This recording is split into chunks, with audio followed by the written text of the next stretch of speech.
Hello আমার সকল কবিতা প্রেমী বন্ধুরা, কেমন আছো তোমরা? আশা করি সকলেই খুব ভালো আছো এবং সুস্থ আছো।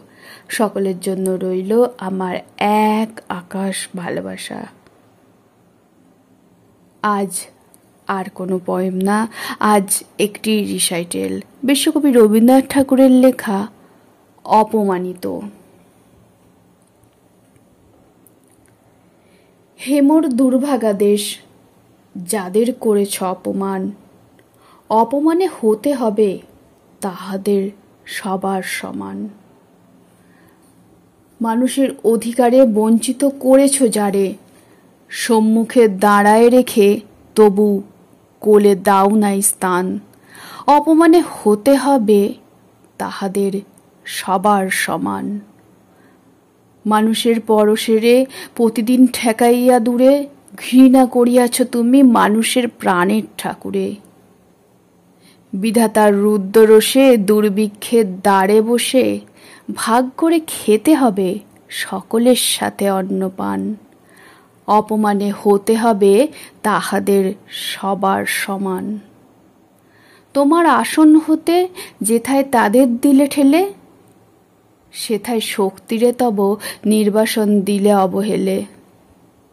চরণে দলিত হয়ে ধুলায় সে যায় বয়ে, সেই নিম্নে নেমে এসো, নহিলে নাহিরে পরিত্রাণ। অপমানে হতে হবে তাহাদের সবার সমান।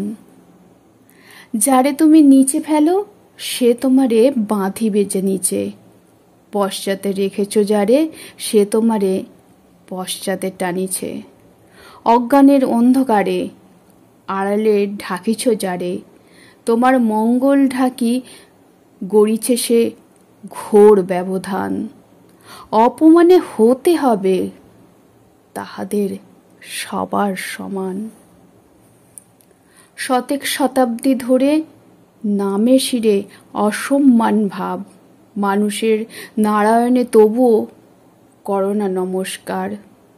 তবু নত করি আঁখি, দেখিবারে পাও নাকি নেমেছে ধুলার তলে হীন পতিতের ভগবান।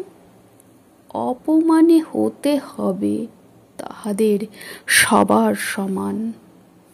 দেখিতে পাও না তুমি মৃত্যুদূত দাঁড়াইয়াছে দ্বারে, অভিশাপ আঁকি দিল তোমার জাতির অহংকারে। সবার না যদি ডাকো এখনো সরিয়া থাকো, আপনারে বেঁধে রাখো চৌদিকে জড়ায়ে অভিমান। মৃত্যু মাঝে হতে হবে তবে চিতাম্ভস্যে সবার সমান।